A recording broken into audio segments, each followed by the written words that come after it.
Hi, y'all. Welcome to Even the Rocks podcast. Today, we are discussing blood sugar and how it is extremely foundational for your health. How supporting your blood sugar can determine the rest of your body. A lot of the things that you might associate with being tired or just, having brain fog, those simple things can be related to your blood sugar dysregulation. Hi guys, it's Danielle here, and I don't know, blood sugar is probably my thing. Like, Lindsay's all about the digestion.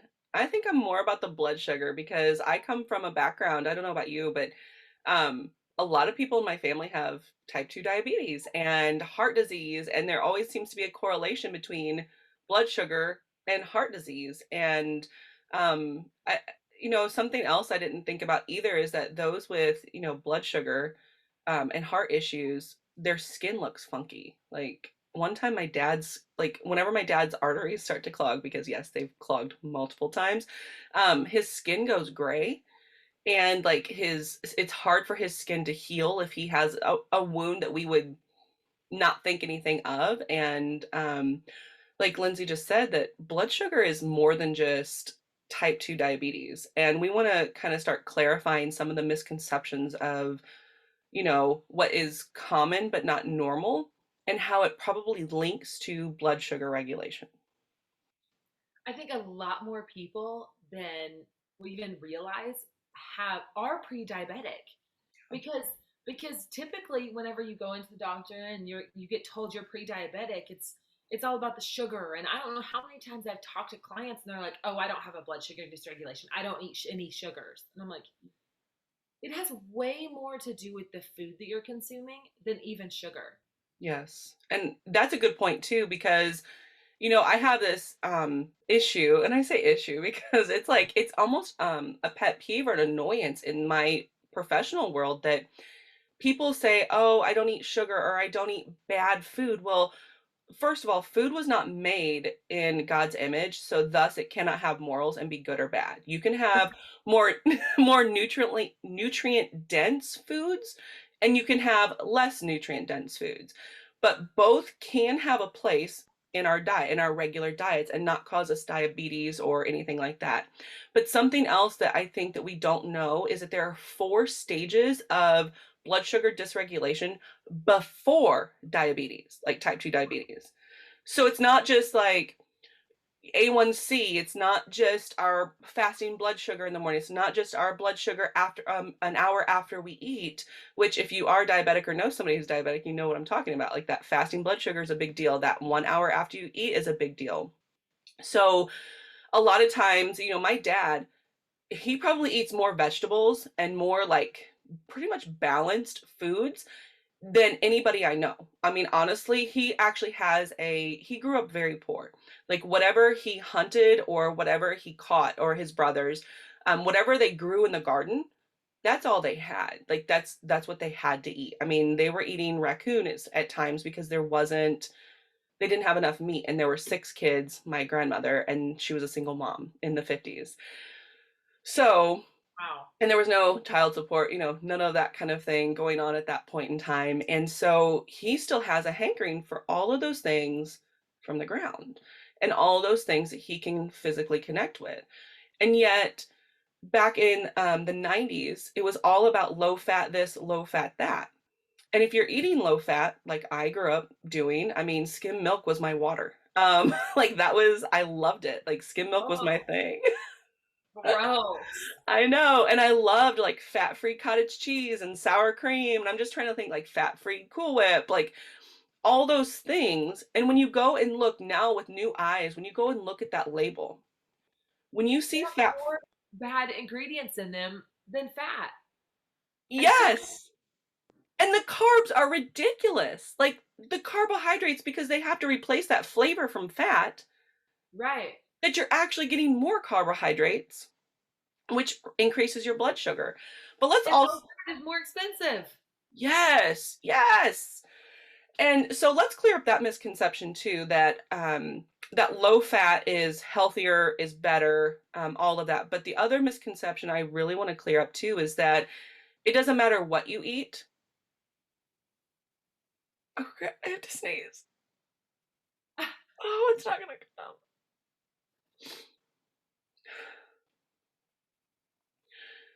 I'm so sorry. Okay. So let's clear up that other misconception too, that blood sugar is related only to sugar or carbohydrates. Because you have to have a balanced meal to be able to support your blood sugar. You know, just like you said, Danielle, it's not good food versus bad food. The way I relate it to my clients is what food is supporting you. Because, you know, if you have thyroid issues, you shouldn't be eating green leafy vegetables because they're going to inhibit your body from absorbing iodine. You Yep. know, all these foods that people just assume are healthy, they're not healthy across the board because healthy means that it's supporting your body to function optimally. If you're eating something and it's not helping your body to function optimally, it's not going to support your body.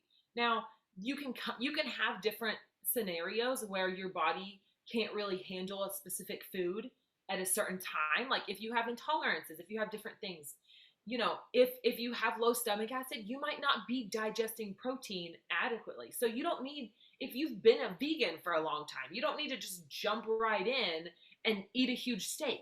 You need to do things slowly in a means to support your body.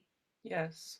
And I think, you just hit on something too, that people think that, anything that has to do with healthy has Mm-hmm. to be done like all right now and all look a certain way and has to mimic everything. And I think that you've been very intentional on your social media, and I'm trying to be very intentional on my social media, that you don't have, your life does not look like mine. You do not have my exact same DNA. You do not have my chemical makeup. You don't have the stressors in my life. You may have a completely different lifestyle.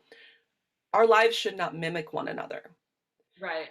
Our lives should mimic how Jesus would deal with the life, with lifestyle and everything like that. And then, which makes me go into this idea that blood sugar, even if you're not eating sugar, blood sugar can be dysregulated because of eating fried foods, eating, and I mean fried as in like McDonald's, going to your local Cracker Barrel, going to get fried or breaded chicken. Remember when they told us that, I don't know about you, but when I was growing up, like breaded chicken was the new thing. Breaded didn't say fried. Fried was bad. So breaded Just chicken. do it. Yes. And so, but all of that stuff, all of that, they're probably using what, canola oil, peanut oil, what Oh else are yeah, they, for sure. when they're deep frying your chicken breast from the McDonald's or wherever, even if you go to sit down. So I think that's another misconception too, is that people think, oh, if I'm going to a restaurant to sit down, like a Cracker Barrel or a local High diner, quality. yes. Or if you're spending, here's the thing that gets me is when people go out to eat and they eat at a really nice restaurant and they spend more money, so they think that their food is higher quality. Let me tell y'all, it's not. It's all from Cisco. It's all from Cisco. They might cook it a little bit different, but it's not higher quality. You're spending a lot of money on just as poor quality food as you would go grab from the grocery store pickup, the sandwich at the grocery store pickup. I used to work in the food industry, and it was hilarious. We had like in Yellowstone, we had like this little like cheap little like fountain where people could come up and just get like quick snacks. And then we also had these really nice restaurants where you couldn't go in there unless you were spending like $25 a plate. They all came in on the same truck. They Cisco, and people are like, "Oh, this is so much better. We're gonna go over here." It's not. Yep. And there are some, yeah, and there are some places, some restaurants, I do know that there are two local here that will tell you exactly what farm your meat came from, exactly where your vegetables came from, and all of that. But you know how expensive that really is? It's Yeah, insane. You can like I cannot responsibly take my family of five because my kids eat. I cannot responsibly spend that kind of money. Whereas if I had just gone to the farmer myself and gotten my food and made it myself at home, it would have been it'd be a lot cheaper. Um, so let's start with an example of a day. Let's go into a day of a typical Western person waking up and how blood sugar could get dysregulated. And I'll go through the scenario, Lindsay, and then would you go and like kind of input what might be happening in Yeah, these little scenarios? Okay. I love Yep. this. Okay, this is awesome. Okay, so let's just pretend it's me. This is Danielle when I was teaching inner city school. Okay, so let's do this. All right, so I wake up at 5 a.m., get my hair done, wash my face, makeup, get ready to go. I eat breakfast in the car. What could be happening to my blood sugar at that time?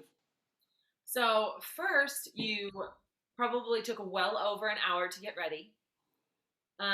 You're waking up early, so I would assume that you're a teacher, you have three kids, you probably did not get enough sleep. Yep. So the first thing that I would say for blood sugar dysregulation, if you're not getting enough sleep, your blood sugar regulation is going to be on a roller coaster all day. You're eating in the car, so your body's not actually digesting your food. Your food is, if you're eating in your car, you're probably going to be eating a lot of carbs unless you have like a good beef jerky. If I am ever, here's the thing, you can eat to support your body and eat foods in on a go without being in a rush. Because I understand sometimes life can get crazy and you're like, I am in a rush, but you can relax and chill and eat slowly. It's a mindset, y'all. You can Yep. eat slowly and eat a piece of beef jerky to to have that protein. So back to your story. So your blood sugar is going to be spiking at this point because you haven't eaten for a long time. You need to be eating your food within an hour, at least within that first hour of waking up. And so your body is starving at this point. Your blood sugar is dropping because you're awake, you're moving. Your body's like, "Okay, I need some energy." And so you eat some carbs and your blood sugar skyrockets as you're on your way to school. Yep. As I'm on my way to school, I forgot to even tell you what I was eating. Okay, you ready for this? Yeah. I'm going to, I know if you're not watching this, but I'm going to do the stupid air quote thing, but two protein waffles with peanut butter, like just generic old peanut butter and chocolate chips are what I'm eating in the car. And I'm going to tell you this honestly, like this is a story, but it's actually half true because that's one of my staple meals on my way to work that I would eat because it would feel like I was alive. And of course, I was drinking a big O 32 ounces of coffee with who knows what kind of sugar creamer. Oh, Oh no! I wish you could see. If you're not watching us on YouTube or Rumble or wherever you see You do videos, that every morning? every morning I would do that. Danielle, no wonder. Yep. So we get to work, and I'm at work about 6:30 in the morning. Okay, 6:30 in the morning. The sun's not even up, and as soon as I get there, I put my lunch that I pack in the refrigerator in the teacher's lounge, and I get upstairs, and all of a sudden I'm hit with people, conversations, and all of these things, and I realize it's almost like there's a flip in my body or in my mind that okay, heightened alert, heightened like constantly doing things, get all my copies, am I ready to go to meet my students? My day hasn't even begun with my students yet. What is going on now with my blood sugar? So now you're super stressed. Your emotions are through the roof, and you just think it's normal because it's every day. Again, blood sugar dysregulation has very little to do with the actual sugar that you're consuming. Being stressed out is causing your hormones to go crazy within your body. There's so many different hormones that are associated with your blood sugar regulation, with your stress. You haven't broken down that food. You haven't broken down those waffles. That peanut butter that is most likely generic, that peanut butter it has low quality oils in it. It has extra sugar. Yes, and at this point, all of that sugar is being shuttled into your body. Now, if you're eating all of that sugar in the waffle and your chocolate chips, yes, it will be sweet, but it's not going to be as sweet as the sugar that's coming into your body because that much sugar needs to be met with the amount of insulin that is being released. But you don't taste a lot of the sugar from your waffles because it's a protein, because it's healthy. You don't think because you don't can't taste it's like not as sweet as a donut. but it has just as much sugar. And so whenever all of that sugar gets to your pancreas area and your taste buds haven't told your pancreas that it needs to release as much insulin as the sugar that you're consuming, I say this all the time, you cannot trick your body. Yep. If you're eating something sweet, you need that much insulin to be met with that sugar. And so when your pancreas hasn't produced enough insulin, where does the rest of that sugar go? It creates excess fat on the body. It goes in, and like that's the other thing too, is that if you start packing on the weight, which I did, packed on the weight right in my midsection, that is a sign of blood sugar dysregulation. It's just And you were eating excess. a healthy protein waffle. Yeah, but I was just eating that healthy protein waffle, doing a doing a service job. Okay, so I've copied my papers. I'm ready to go. The bell rings. Kids are dismissed from the buses, and they're coming up the stairs. And you're already in a stressed out state. Yep, I'm already in a stressed out state. Probably still have the waffles and the coffee still in my stomach. I mean, the coffee's probably starting to make its way out, but I should say the caffeine's probably starting to make its way out. My students come up. I have four classes a day, and I taught seventh and eighth graders English. And so I would have 90 minutes, I think it was, or no, 110 minutes with each class. So, and we didn't take breaks. We just kind of went through. So there was no resting. There was no break. We were just constantly on. I was teaching inner city.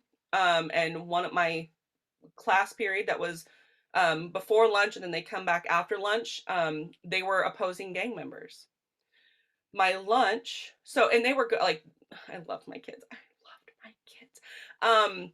And they were so good for me. I mean, like they were such the most protective kids ever. But I was making these connections.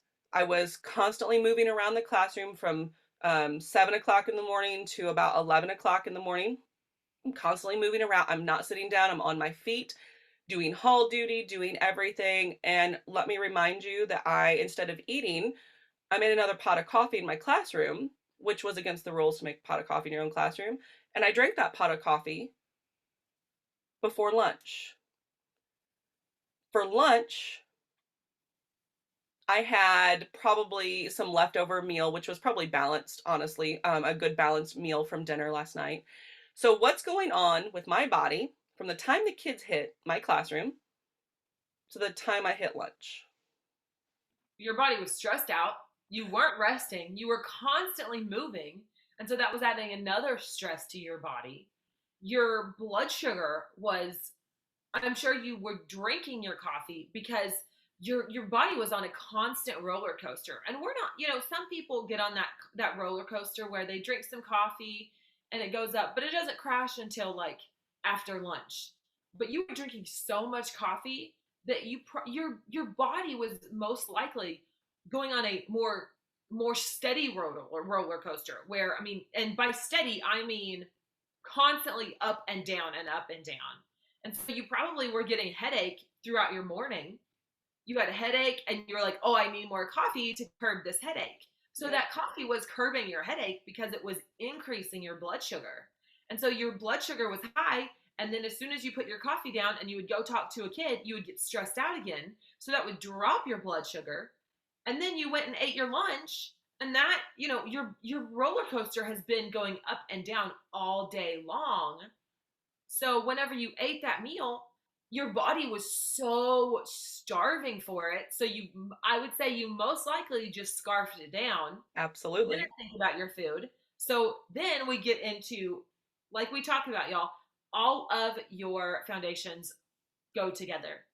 So your blood sugar is a mess. So now you're not going to digest that food because you weren't thinking about it, because you're already stressed, because your pancreas, none of your digestive enzymes they're all misfiring at the wrong time. So all of this food is not being broken down. And so your body just starts over on the roller coaster right after lunch. Absolutely. Because I was going to say after lunch, I felt exhausted. Like it would be 1 o'clock in the afternoon and I could barely keep going. My last class of the day was the hardest, not because they were hard kids. It was hard for me to focus. And they knew, like, it was a joke, but they knew that my last class of the day, they knew that they could get me off topic in a heartbeat because I was just exhausted. So, Because um, brain fog, yep, so you didn't focus. You yep, couldn't focus on what you were teaching. Your body was exhausted because your body was targeting that food that it was like, yes, we finally get something that's going to nourish us, but it wasn't being able to break down because your body doesn't break down your food. Your digestive system, there are different parts throughout your digestive system that aren't supposed to break down our food. yep, Your mouth is supposed to break down your food. Your saliva is supposed to break down your food. Thinking about and enjoying your food is supposed to be breaking down your food. The rest of it, we're not really in charge of. But yep, you were scarfing it down so quickly. You were already in a stressed out state. And so you just thought, I'll just scarf this down. I'll eat this really fast. At least I'm nourishing my body with good foods. But it's just in a tube that isn't really going to break it down because that's not its job. absolutely. And in the digestion episode, you probably heard me say the like stab, stab, chew, chew down. That's exactly how I lived my life for so many years. And quite frankly, probably until I started my NTA training, honestly, for nutritional therapy. Because I just thought, oh, at least I'm eating quality foods, all of that. So continuing on with my day wasn't over when that last bell rang. I still had responsibilities that I had to grade papers. I either had to choose to stay at work and grade them or take them home. So then that was stressful that I had to take it home. And my husband usually cooked, but I was really bad at housekeeping because I was just so overwhelmed with work. Work was constantly on my mind, let alone anything to do with the people in my home. And then I would snack. So from the time I got home, I would either still grade or whatever, or just avoid everything. I would avoid and say, oh, I'm just depressed, or oh, I'm just overwhelmed, or oh, whatever. I would not exercise. I would not exercise. I was not into that at that time because I was so tired by the time I got home. And then we would have dinner, and I would feel like after I had dinner, I would eat so much food that it would feel like Thanksgiving Day, like the stereotypical like bloated Thanksgiving Day thing, because I the mass quantity of food that I put in my stomach. And then I would just lay on the couch all night. And then before I go to bed, I'd be like, oh shoot, I have to still grade something, or I need to do something. So then that's when the sugar cravings hit. So I would be eating well above my caloric need for the day, simply because it started with little to no sleep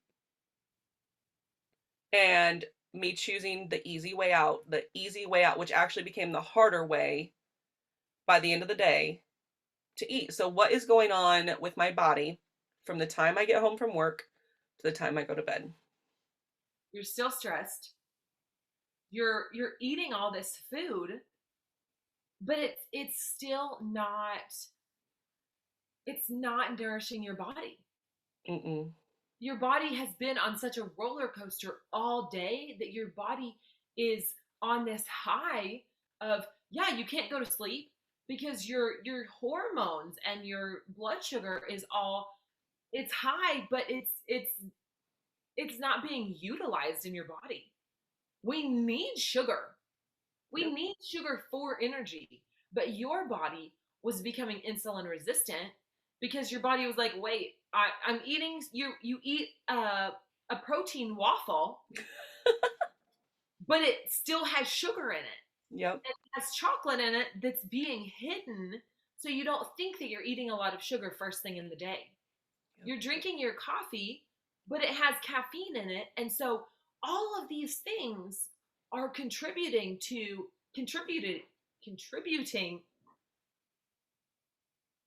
Why did I have a hard time saying that? I don't know. Words are hard sometimes.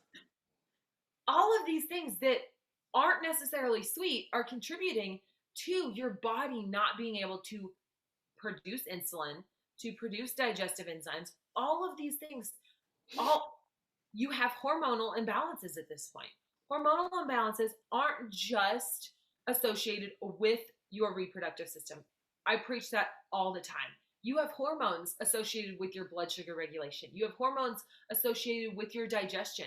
When CCK is a huge hormone contributing to your digestion, to breaking down your foods properly. When that hormone is off, all of your hormones are going to be off. When you're not chewing your food, when you don't think about your food and enjoy your food and enjoy the way that it tastes, CCK is going to be off. When one hormone, all it takes is one hormone for all of the rest of your hormones to have to overcompensate for the other hormones. Yep. So simply, y'all, I, at one point in my life, when I was 26, I was having hot flashes. I had a 45-day long period where I bled for 45 days. Yep. My blood sugar regulation was a disaster. It was opposite of Danielle's. I ate candy, but I ate super healthy foods. I didn't wake up and eat sugar right off the bat. I had to have protein or I would get sick. So I knew I had to eat protein right away when I woke up. And I most often ate a good protein breakfast. But my problem was I had low blood sugar all the time. My blood sugar was low. And so whenever I would run track or run a cross country race, I would have honey Hmm. in my bag all the time. I would have a little teaspoon or I would have like those little packets of honey, which now I know they weren't really honey. They were just No. corn syrup masked as honey. Makes me so mad. Tinted to the color of honey. Yeah, probably caramel coloring too. Ugh. Hmm. But I would take that so that I would have energy so that I could race because runners who didn't know their body would say, "Oh yeah, just take honey before a race, it'll give you energy." Yeah, and then it makes me crash right afterwards. Like Yep. that's insane. Yep. No, and you hit on something too that like this is another reason why blood sugar regulation is really important and like hits home to me is because um I had multiple miscarriages. I had struggles getting pregnant. I had struggles keeping pregnancies. I had miscarriages. And now I know, oh, and then I had like period issues or what I thought were period issues. Um, and now I know that the root of that was my thyroid. Well, why did my thyroid go nuts? Because the root of that was my blood sugar. And what happens is you don't need, we were talking about our hormones.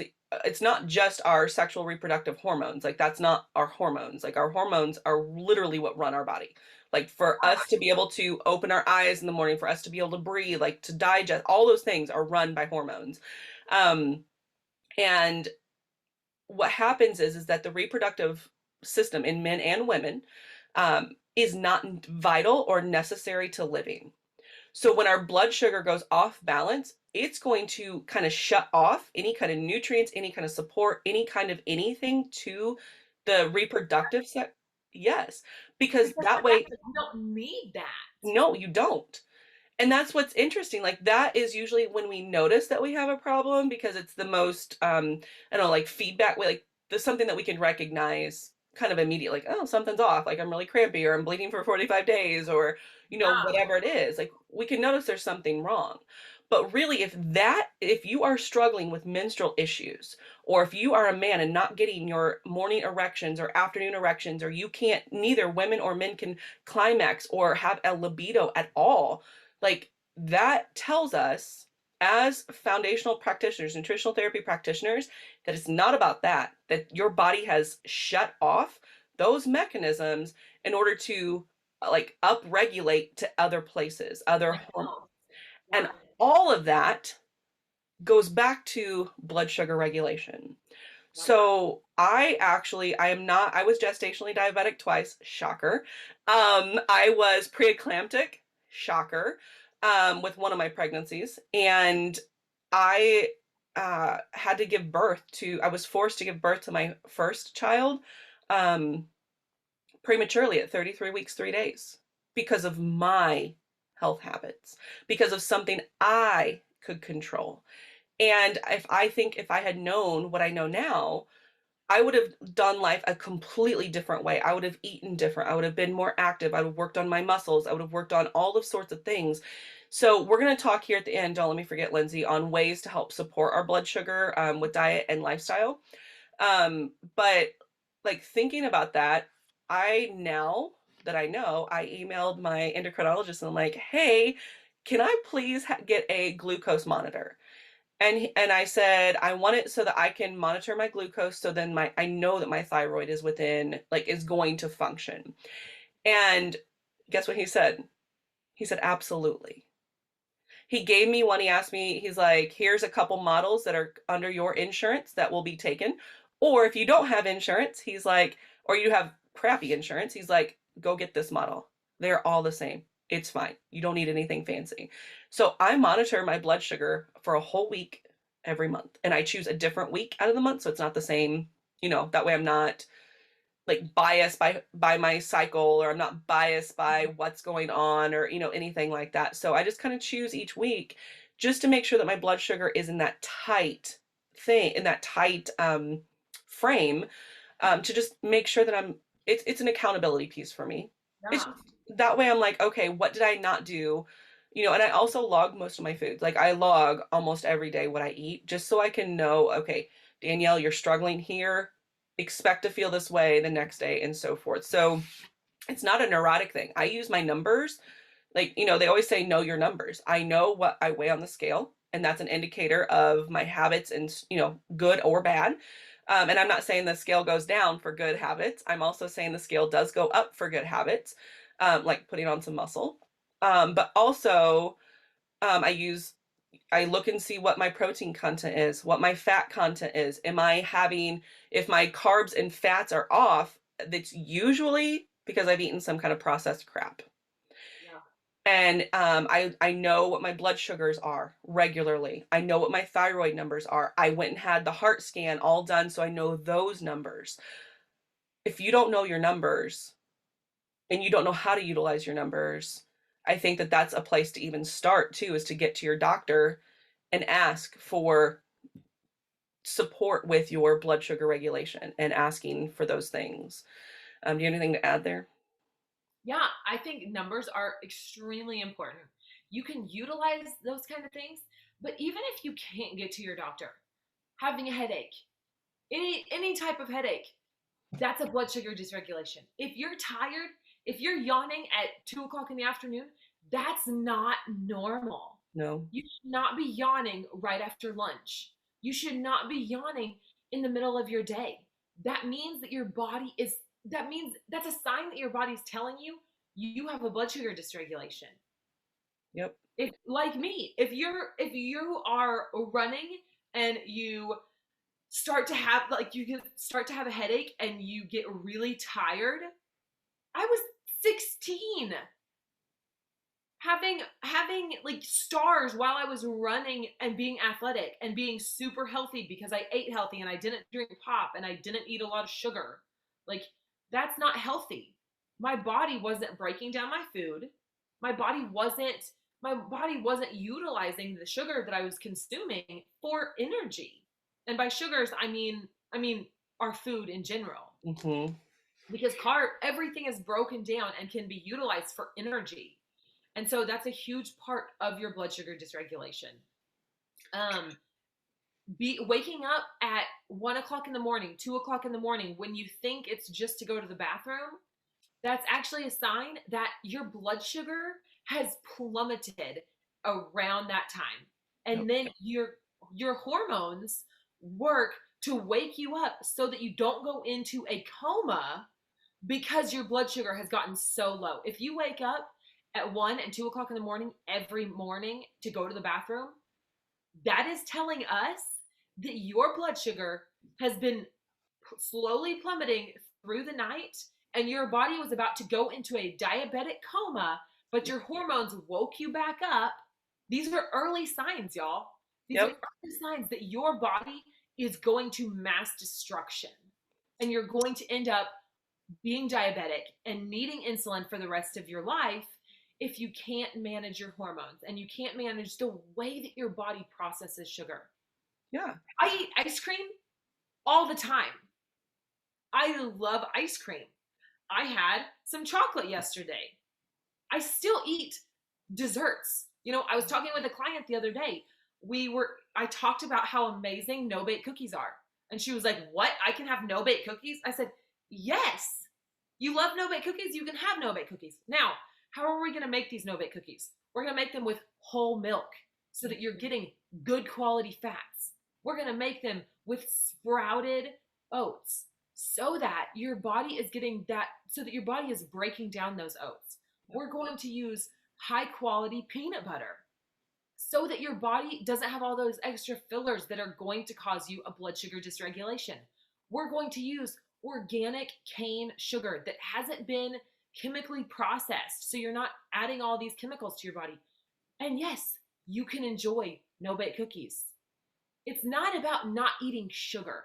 It's Yes. about utilizing sugar for energy. It's about utilizing your body's processes. It's about eating eating a good quality ice cream that it has minimal ingredients near fats, proteins, and carbs so that your body can actually use that, so that your body can taste the amazingness that is ice cream.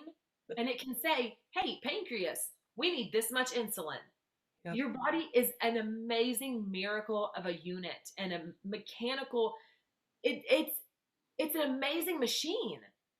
But when we don't feed it properly and we don't put the right things in it at the right timing, nothing's going to work right. And that's why you most likely have all of these symptoms that we've talked about, because you need to support the processes of blood sugar, of digestion, so that your body can work properly. Yeah, and to piggyback on that, you said our body is amazing in order to do that. And the thing is, you cannot outsmart your body. No, You are not smarter than your body. I People will try to outsmart it by going keto. Keto is awesome if you are epileptic, if you have brain neurological disorders. Excellent. However, in order to stay in ketosis, it is not sustainable for most people. Second of all, so that's where it is most studied. That like every study that comes from keto mostly is for neurological disorders, Alzheimer's, epilepsy. Those are the two big ones. Yes, it is great at fat loss because you've cut out excess processed calories mostly, because you cut out a whole macronutrient of carbohydrates. However, your body is so stinking smart that just because you're not eating carbohydrates, and we think sugar comes from carbohydrates, which it does, but we think that our blood sugar raises because of carbohydrates, that's actually not true, because your body is going to take that fat and learn how to make it into glucose. So you're still not going to have, a sugar. right. So you're still going to do that. No matter how good a quality keto you are, you still have blood sugar regulation happening inside your body. So I wanted to also talk about, because Lindsay just hit on something that I know a lot of my clients and a lot of people that I'm around will use as an excuse to not eat better quality foods, and that is cost and time. And I want to be very clear here, and I want to lovingly encourage you to think about this in another way. My dad, with insurance before he retired, and now after retirement, and he's on is it Medicare when you're old, right? I can't remember. So he's on Medicare and he has a supplemental insurance. He's still out of pocket, pays over $1,000 a month.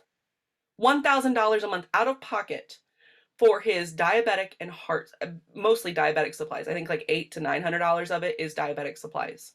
Now, he is 69 years old. He is 69 years old, and he has been doing this since he was 42 years old. Now, the cost is like changed, medicines have changed, that kind of stuff. I am no mathematician. I will never, ever proclaim to be, because I can't do that math that fast. But that amount of money, the fact that he was able to afford somehow that insulin and those medicines for that long, versus how we justify our other expenses for food. Food should nourish us. Food should be a priority. Yes, your grocery bill may double. And I have a family of 5, and trust me, I understand with our current inflation issues right now, the food has gotten expensive. When I got my high quality, I love these certain wraps. I got these high quality wraps, and I just asked my husband to go pick them up from the store. I thought they were $2.50 a bag or whatever. He comes home and he's like, "Man, those were expensive." I'm like, "Well, what do you mean?" They were $8 now. So I get how expensive things are getting, but my point is where I have money elsewhere that I'm spending somewhere else on fun or, like the extras that don't matter that keep me alive, I'm going to spend it on my food. Why? Because I don't want to spend thousands of dollars a month just on medicine. That is very, again, I'm lovingly saying this. It is very selfish. If I were to continue in the ways of the way I was eating before, I would be on the exact same path as my father. I would be You lived spending, that long. if I lived that long. And I think, and now thinking about my family, my kids, how selfish is it that $1,000 is going out of my bank account that could be going to them in sports and other activities and like encouraging them in their homeschool curriculum. I'm just thinking homeschool curriculum. I'm thinking how much I would take away from their lives of laying in beds, hospital beds that I sat outside of. I'm not going to get emotional. That I sat outside of, watching my father have a quintuple bypass and thinking that was normal. Thinking that that was just, oh, heart disease is so normal now and so it's so common and they've got it. That I didn't have a doubt. Thinking that that was normal was my wake up call. That I don't want my kids. I had a nursing daughter. I was nursing her the whole time. I waited for, I think it was 12 hours before I could even see my father on the ventilator after his quintuple bypass. Gosh. And I looked down at my daughter and I said, I can't do this to you. Choosing your activities, choosing to go out to eat, choosing all these other ancillary things over feeding your body well, doing the exercise, choosing Netflix or whatever's on TV or whatever your thing is, choosing that over the two things that can keep you alive and well and vibrant and enjoying this life, living abundantly, is the most selfish thing that I have come to be convicted of. As believers, as followers of Christ, that money, that $1,000 of money, should be going to my church or should be going to ministries or should be going to support my community. It should not be going to me because of my poor decisions, my poor choices. I will say that, I gave the example. The reason why I even started this whole episode out on giving the example of my life as a teacher. I'm no longer in the classroom, but I'm giving that example because my dad is a retired police officer. My brother is a police officer. My mother is a hairstylist who also works in government things. I am in a family that is nothing but of service people, EMS, fire, military. My husband is a retired airman. Those industries, I'm speaking to those people specifically at this moment.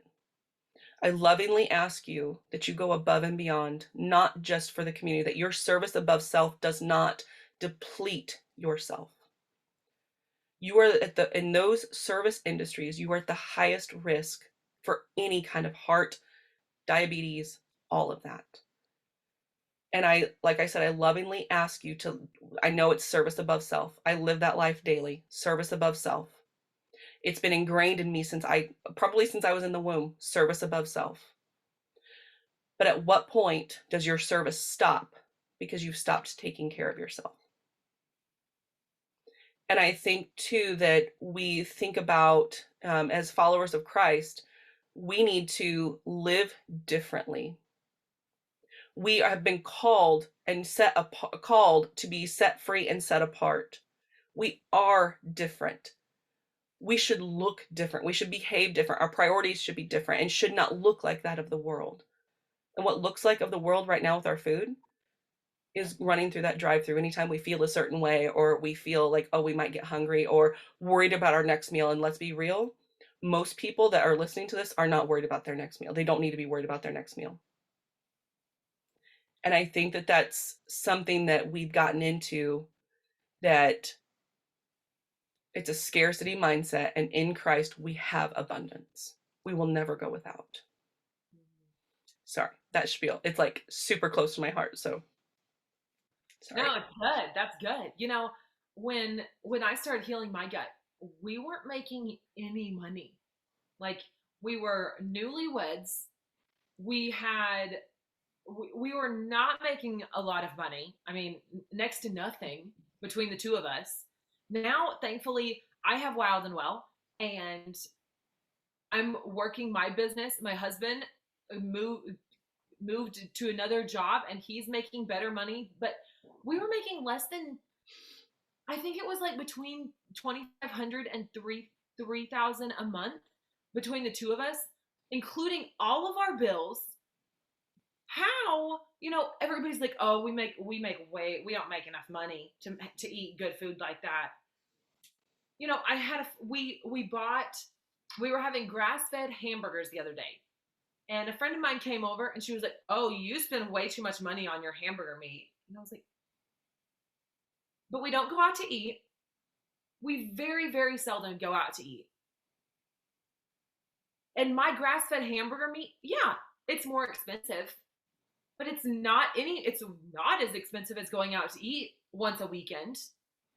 You know, it's your priorities and how you think about things. We have all sat on the couch while we're watching a TV show and eaten an entire bag of whatever your favorite chips are.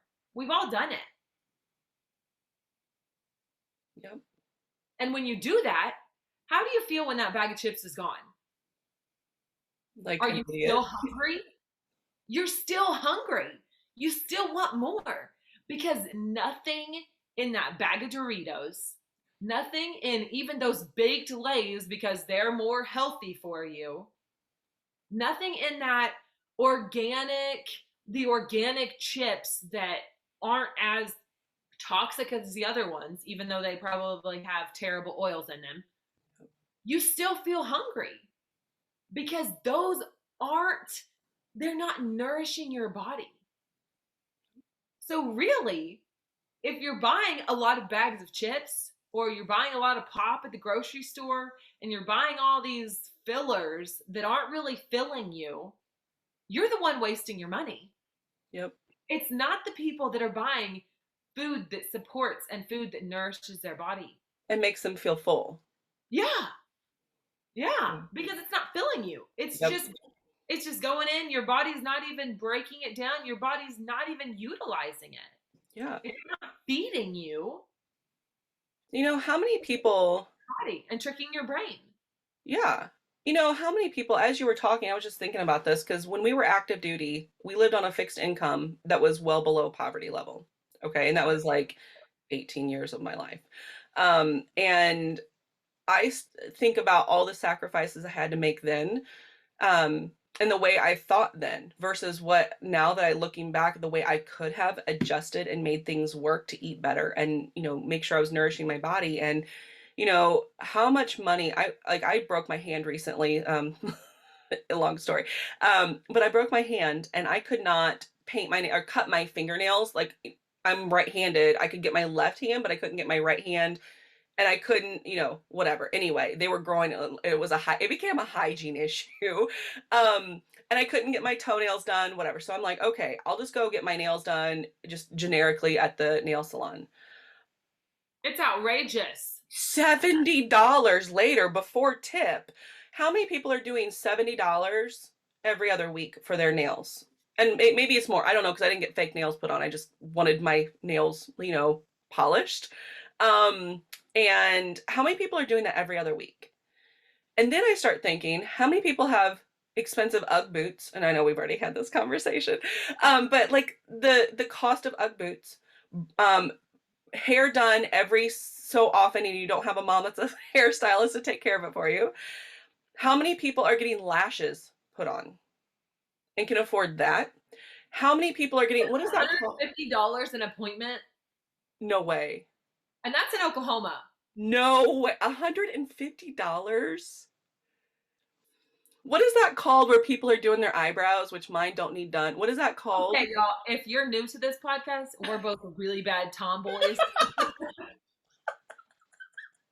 I'm talking? I don't know what it's called, but that thing where they're making them like microblading. They're making them so dark. I'm like, oh, I've looked into that because I had a sledding accident whenever I was 16 and busted my face open and had to have like a plastic surgeon. Thankfully, my insurance paid for it, but had to like come reconstruct my my eyelid because it was really bad. Okay. Um, I've thought about getting those microblading because I was like this is makeup right now. Well, Oh. they can't see it if they're not watching the video, but my eyelashes like look like a big S whenever because they're just a big scar in the middle of them. So I've thought Okay. about that, and it's expensive. But people are Microblading getting, is expensive, and I'm like, nah, I'll just put some eyeshadow on there and call it good. yeah, like I don't, and mine are like dark, like mine I feel like are okay. I just want mine cleaned up so I, whatever. But mine are dark enough and I feel like I'm okay. I don't ever put anything on my eyebrows, nothing. I'm like, they're just, as long as they're clean, I'm cool. But like, I didn't realize how expensive that was. But people are getting that done like how many times? And then I'm thinking, how many people are getting spray tans? I had a spray tan done, and like the gal was very kind and actually did it for like $25, but she told me how much she normally charges. I'm like, uh, like I get it. Like everybody has their thing, right? Like everybody has their thing. I am a skincare junkie. Like skincare is my thing, so that's where I'm gonna spend my money, but it's my thing. One thing. Like there's so many things I want in my gym that I have. But if it's going to take away from my food budget or from my other budget, and that's the other thing too, maybe that's where it actually boils down to responsibility with finances. Yeah.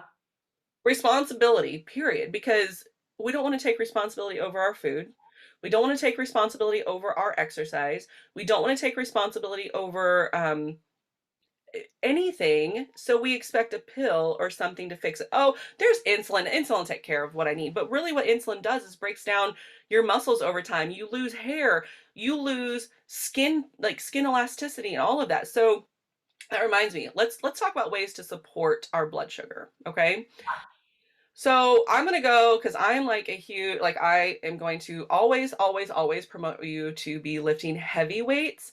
So people, when they think about lifting weights, are like, oh my gosh, I can't lift that, right? Like they'll look at what I'm lifting and like, oh, I can't lift that. Okay, cool. Like you may not be able to lift what I'm lifting right now, but I've worked for years to get to that point.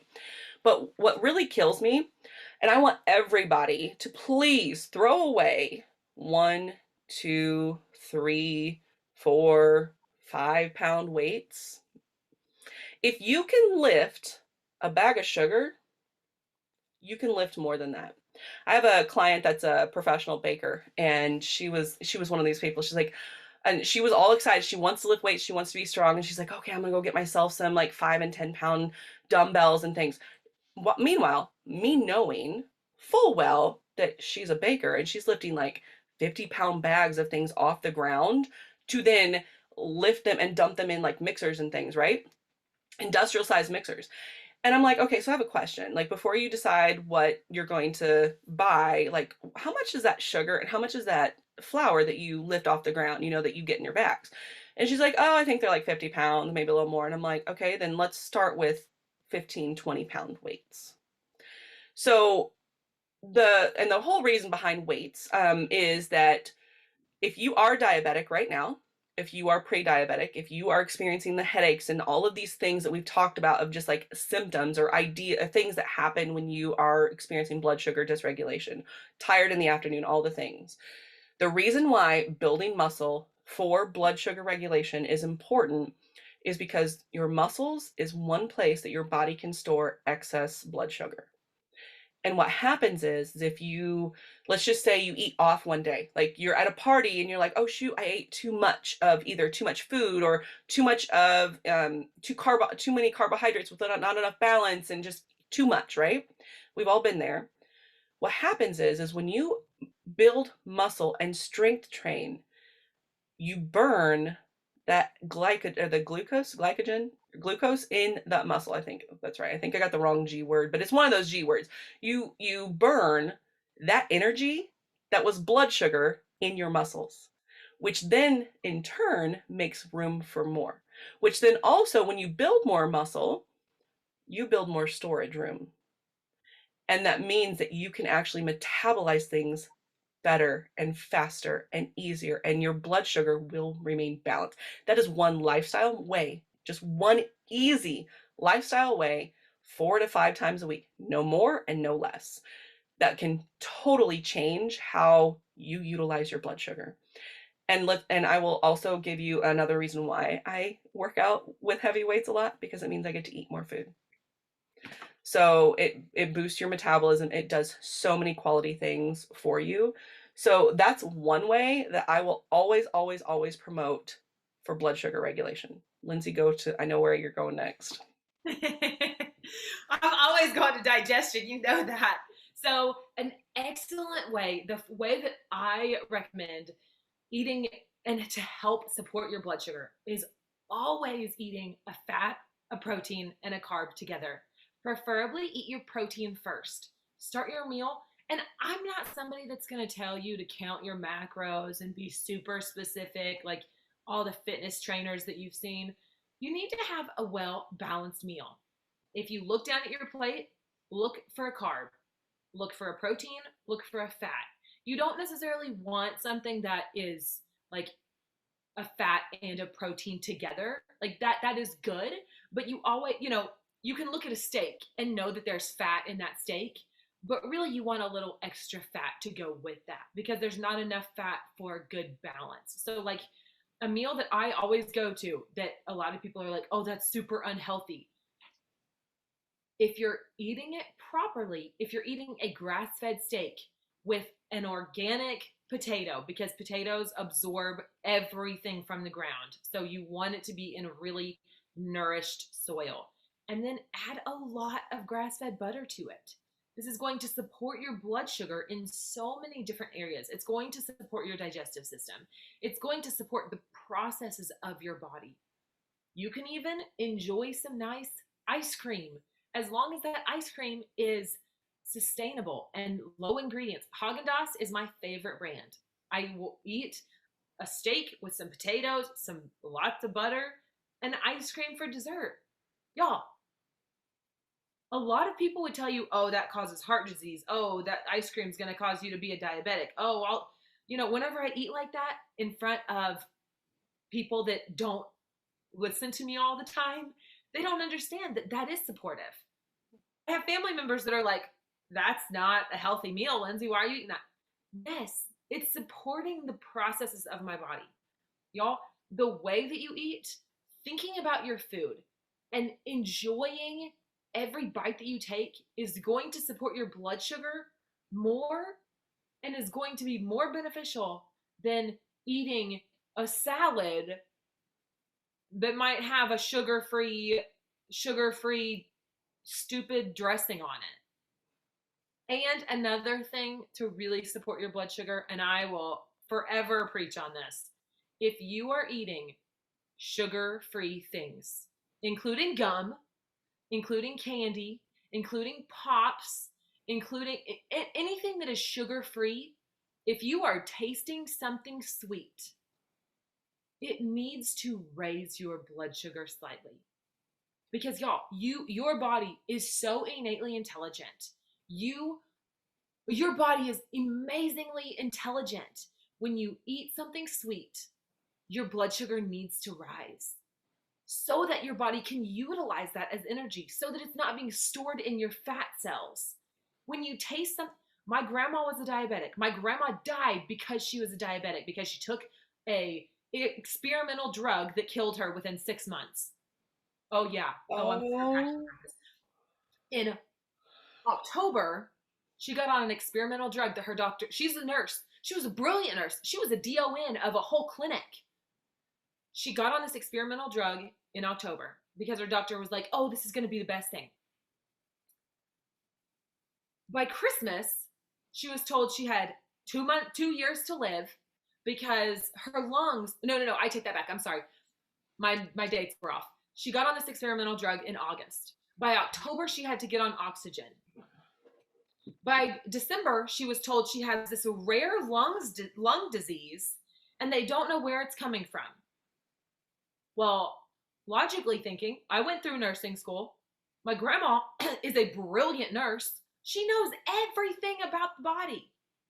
Why did she not ask her doctor?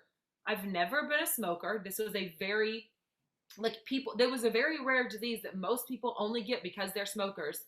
Why did she not think Why did she not process like, hey, I'm a nurse, I understand how the body works, I'm just randomly getting this rare disease? Her that experimental drug had just been increased right before they told us she had 2 years to live. On Christmas Eve night, she was dead by Easter Sunday. On Easter Sunday, she died. And you know what she loved to do? Eat Splenda and extra on everything because it supported her blood sugar. So she thought, because it wasn't sugar. Even as a diabetic, if you are a diabetic, you cannot be consuming fake sugars that are going to be trying to trick your pancreas. Your pancreas might not work anymore. Your body's having a hard time. But even as a diabetic, you cannot trick your body. It's not possible. Your body is brilliant. Every cell and every process and every function God gave your body is for a specific purpose. So when you think that you can trick it by going on these diets and only eating 900 calories, and you think you can lose weight by going on these quick fad diets and eating these fake sugars and these sugar-free syrups, you are damaging the way God made your body.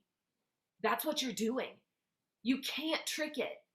If you want to be skinny, if you want to be thin, if you want to be healthy, eating to support these processes is how you get that way.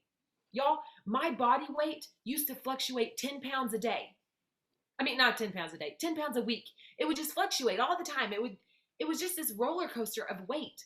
And it wasn't weight. I thought it was. So I thought these diets would help. I thought lowering my calorie intake would help.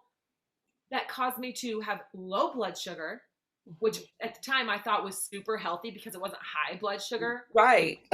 Completely ridiculous. Now I'm like, oh, I'm so no. If you want your body to look a certain way, if you want to look muscular, like Danielle just said, lifting weights and eating food that support the processes of your body is how you get that way. Yep. Everything else is going to destroy your body. And let me add this little tip because people are like, oh, well, I just joined this. Great. I do cardio all the time and I look great and I feel great right now. Okay, good. Good. I'm glad you feel great right now. That's your adrenals working. And your adrenal stress, your adrenals are not supposed to be firing like that until you're in menopause. Yep. If you have adrenal fatigue, that's what you think you have. If you work out all the time and yet you're still tired and you have all this brain fog, those are signs that your adrenals are working. Your adrenals aren't supposed to start working really until you're like in your 50s or 60s. That's just your adrenals working right now and having adrenal fog. That's a sign that those organs are taking over your body's misfiring habits because you can't support your body. Your back end, your last resort, again, that's not supposed to be working until you're in your 50s or 60s, is taking over because of your bad actions and your poor health choices. Absolutely. Like as you were talking, I was thinking about this company. I'm not going to say any names, but this company that requires you to drink a shake and requires you to work out every single day of the week, like promotes that. Oh, I have And a friend that does that. uh-huh. I And she have talks about her adrenal fatigue all the time. I'm uh-huh. like, oh, honey. Yep. And Oh. you look at their skin, like you watch these quote unquote coaches over time, their skin, like they have such deep set wrinkles. Their skin is ashen and very sunken in. And guess what they're not doing? They're not able, they complain about sleep. They complain about needing this go-go juice or whatever it is that they have. They talk about like it's always promotion of a product, not a healthy lifestyle. And it's constant cardio. Constant cardio. Cardio is great. Like for me, I need cardio. Like, okay, so let's talk about cardio for just a minute. Cardio is important, right? Yes. But it is not the most important, and it is not something that needs to be done every single day. Cardio does not promote fat loss. Let's just be real. Muscle Nope. promotes fat loss, and so does your diet. But the cardio is important, not for fat loss, not for weight loss, not for anything other than supporting your heart, supporting your lungs, supporting the circulatory system, and your neurological, like neurons and stuff. That it is great and like it's necessary. It is not meant to be done 7 days a week, even 5 days a week. 45 Strength, minutes long, 30 minutes long. yeah, it's not meant to be done that frequently. And something you I think said, cardio, uh we're going to have a whole episode on oh, this. I'm gonna write that down so we don't It's forget. rebounding. What is it? Rebounding. Oh, Jumping on the trampoline is the absolute best cardio you can do for your body. I do it about 5 minutes a day, and that's it. see, and I am not quite there yet with the pelvic floor reconstruction. We're not quite there in ability to utilize the trampoline yet. We will get there. That is a goal, right? That is a goal. Yes. Um, but something you said earlier, you were talking about the steak, the butter, like a lot of butter, and your potato and ice cream. So when you were talking about that, I started thinking about some what my clients would be saying, like, "Oh my gosh, like that's so fat. I'm going to eat all of that." But the thing is, I am that person that came from sugar-free, fat-free stuff, okay? And I'm just going to say it is hard to go from sugar-free to fat-free like quick or I'm sorry. It's hard to go from sugar-free, fat-free to full sugar and full fat. And make sure that, by the way, sugar, we're not meaning the white sugar that comes in like for $1 that you can get at the Aldi or whatever. We're talking about like real sugar that's not processed. In whatever whole forms that you can get it. But I went from oh, it's the sugar-free syrup that made me think about this. I was a sugar-free syrup girl forever. Why? Because Put my it in body, that, you put it in that huge coffee every morning, didn't you? Yeah. how about you just like call me out, right? But like I went from that person and like I was like, okay, well, I know this isn't healthy for me, so I need to start trying full fat and full sugar. I couldn't do it overnight. My stomach hurt. I was sick. I was miserable. I felt like I was bloated. It was all of that. So just like we've been kind of talking, like everything is very gradual. So Mhm. I would personally, the way I would recommend something starting, I would honestly probably like this is hard. I would probably start with adding in fats slowly. For me, because I don't have a gallbladder, and in the digestion episode that was before this, we talked about, supporting your without a gallbladder and things and what the way digestion works. But the way I would start that is by like, don't worry about the sugar right now. Like, don't start with the sugar. Start with getting in fats. And why do I say that? Because fats, anytime I eat a good quality fat source, I don't have cravings. I'm not hungry. I feel good. I feel on fire. And if you're not watching this video, like I'm like obsessed with how good my face looks right now. Like I'm like obsessed with my skin. And like I will have people say, "Oh my gosh, like why does your skin look so good? Like what do you do?" And I'm like, "I eat and I exercise."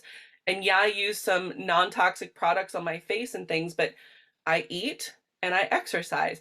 That's what gets this glow that is like on my skin. I don't get super dry skin anymore and all that. Anyway, but I would start with the fats because then you would not feel hungry or like you're missing out on something. And I don't know if that resonates with you, Lindsay, but for me, like with someone that struggles with food control, like making sure I'm getting just what I need and not excess, like I worry about what I'm going to miss out on. And I Mhm. think that that is something like it's a mental thing. Like, oh my gosh, if I eat this, then that means I can't have this, this, and this. But instead, like when you start incorporating that fat in, that worry for that next treat or that next thing goes away. And something that Lindsay taught me that has honestly been like a life changer for my family um, is the dates filled with good quality butter. And we're not talking like generic butter. We're not talking like Land O'Lakes butter. We're talking like Kerrygold. We're talking if you have a local farmer, like I have in Ohio, there's a farm called Hartzler, Hartzler, and they have like grass-fed, pasture-raised butter that it's delicious. And then there's also another brand like, is it called Vermont? Fourth and Heart Oh, is another. Fourth and Heart is the ghee that I put in my dates. Yep. And so when you get your date, so okay, so this is how I take mine. Or take mine. I'm taking it like it's medicine because wait, food is medicine, isn't it? So I'm gonna stick with it. It says. I take my dates and I cut them in. I don't cut them all the way. I just cut them down to a little pit, and I pull the pit out, and then I fill it with about like no more than for me a teaspoon is plenty of butter. It's just enough to kind of Like fill pick it it. up. Yep, to fill it up. And then I put some Redmond's real salt on top. I like the kosher salt on it better than the fine sea salt or the fine salt. And then I do cinnamon, and I also do cinnamon and the cayenne because she recommended cayenne. But my kids, It gives it like a good kick, and it's like, oh, I yeah, love my it. kids love it. They think it's candy. Like that's how good it is. And you know what happened? Like after I started doing that, and it's the nights that I start craving something. Like I know I've been off or whatever, so I will do it. I sleep through the night. I don't get up to pee. I get up in the morning. My blood sugar is perfect. It's like in the 80s, perfect. Yeah. My I get up and I feel like my sleep is actually quality where I've actually slept and like, oh, okay, I feel good. Okay, I can start this day. And that is just one example of something that is food related that can help you start that process and not live on your adrenals and not need to go buy someone's product to do it. Yeah. And dates are what? Like maybe $4 for a big container of them, $5 for a big container of them. Throw them in the fridge and they last forever. Yeah. I love dates. Yep. I love them. And they taste like I'm a big salted caramel girl. Like if I like back in the day when I would go to Starbucks all the time, because we've all done that. I love the salted caramel. The saltier it is, the better. That is like I hate pumpkin spice. It's about to be fall. My husband loves pumpkin spice I do everything. And I'm like, too. oh, that's so gross. Ugh. But give me anything with salted caramel on. You put salted caramel on anything and I can eat it. And that is why I love the dates with the ghee, with the salt and cayenne and cinnamon because yeah, when you eat that, that's exactly what dates are. They're sweet, but they balance your blood sugar. Yep. It's amazing how God gave us everything we could possibly need. Yep. That's exactly it. And I think that the biggest thing I want you to remember, and I think we want you to remember, is that you cannot outsmart your body. Mm-hmm. God made your body like okay, so let me what do you think about this? Like this thought just came to me. If we think we can outsmart our body, that means that we can outsmart God. Yeah. Am I Yeah. right? Right. Um so I'm just thinking like all the medicines, all the pills, all the things that are out there No, that I have a friend who, sorry, go ahead. she went into a coma, had terrible blood sugar. She actually graduated from the NTA with me. Terrible. Her pancreas was terrible. She now supports her blood sugar. She supports her body. She is excellent at supporting her mineral balance. She also has her root cause protocol. She graduated from the root cause protocol where Okay. they talk about specific mineral balance, and I'm hoping to get that certification here pretty soon. But she doesn't take insulin hardly at all anymore. Like she will take it every couple days she'll need some insulin. But she has her body working so well without her pancreas working because she supports her body and because she supports the way she eats her food. It Yep. amazes me. She'll talk to me and she's like, "Yeah, I haven't had insulin in 4 days." What? Like we think, oh, I'm a diabetic. I'm gonna be on insulin for the rest of my life, every meal. No, that's not what that means. Yep. That's what that means if you're not eating to support your body If you're being selfish in your decisions. and you're having to spend $1,000 a month. Yep. So, yeah, it kind of goes back to that like God is ultimately in control and the way that we if you are a follower of Christ, the way that you behave should represent who you are surrendered to and what you serve. Yeah. And I think if we honored our bodies, we would be able to we would show that we honor God, but then we can also serve well in the communities, in others, in our families, in our roles in life, right? You know, another hard thing that I want to add to what you just said, we're not taught exactly what the Bible says. Oh, We're not taught to, you know, growing up, you're taught a few different things. I used to be a children's pastor, and I had people that got frustrated at me because I wanted to teach deep truths to children. I didn't want to just teach them fluffy little Bible stories. I didn't want to teach them veggie tales. I wanted to teach them. I went through a whole year teaching fifth, first through fifth graders Acts because yep, I knew that was important. I yep, wanted them to understand Acts because that is the way that we live our life today. And so I a lot of people just thought that was crazy that I would do that. We're not taught what the Bible says. We're not taught our foundations of our Bible. We're also not taught how to foundationally support our bodies. yep, The one thing that God gave us for our entire life. yep. And so when we're not taught, when we're uneducated in how to support our body, when we're uneducated in what the Bible really says, all of these kids, as I was going through Acts, I told them, okay, this tells us a lot of things that we're supposed to do. What's the number one thing? The number one thing that completes the entire scripture, every word of the Bible. What's the one word, the one act that we have to do to fulfill it all? We have to love people. And I would tell the kids all the time, if I love you, I'm not going to punch you. If I love you, I'm not going to steal your candy. If I love you, I'm going to be kind. If I love you, that fulfills the entire Bible. And a lot of times people bash like the whole love gospel. That's exactly what Jesus did. Yeah, there's a lot of other stuff in there. We're not taught the importance foundational aspects of our scriptures. Well, and the New Testament is like taking the Ten Commandments and saying, love God, love people. And if And we he love, wants to fulfill them all. yeah, and like if you love God, guess what? You're going to surrender yourself in everything you do and serve Him. If you Yeah. love people, you're not going to steal their candy. You're going to donate. You're going to provide. You're going to show up with a meal. You're going to be the hands and feet of Jesus and not rely on anybody else. And not just a meal that hurts them, but a meal that supports their body. Yes, absolutely. And like you're gonna like again, like if you love God, love people. Love God, love people. Period. Dot. Right. Like and you just okay, so we're on this topic now. I'm gonna go there. Um I am so tired of the fluff. It starts with the kids ministry, you're right.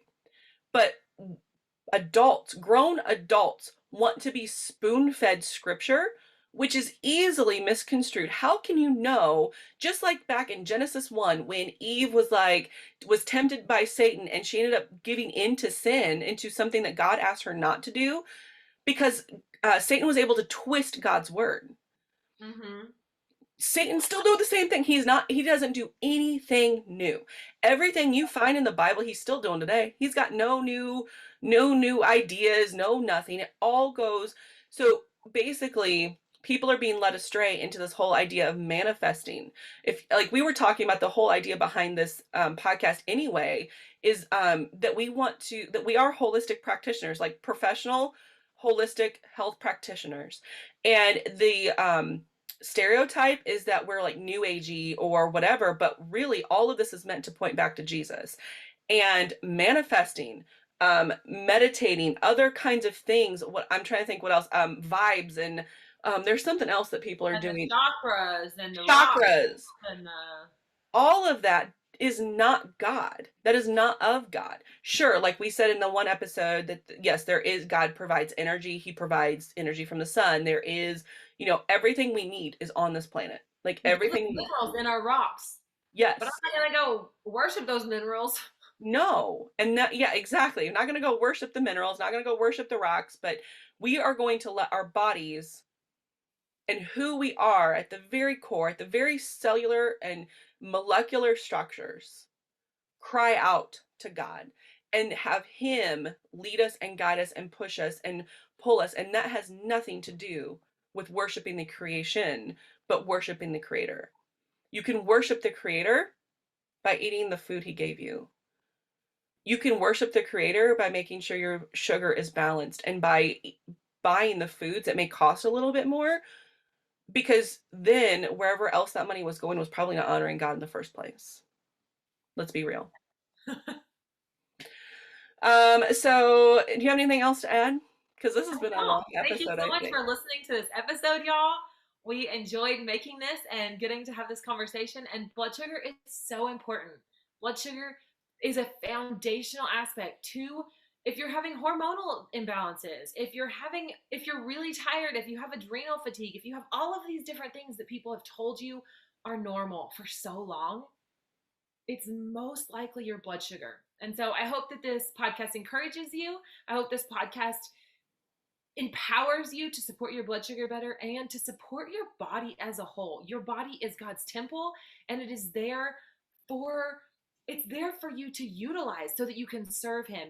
Even in the way that you feel is serving him, because you have a supported body, because he made it to function that way. So I hope y'all have a wonderful day, and we'll see y'all on the next episode. Talk to you later.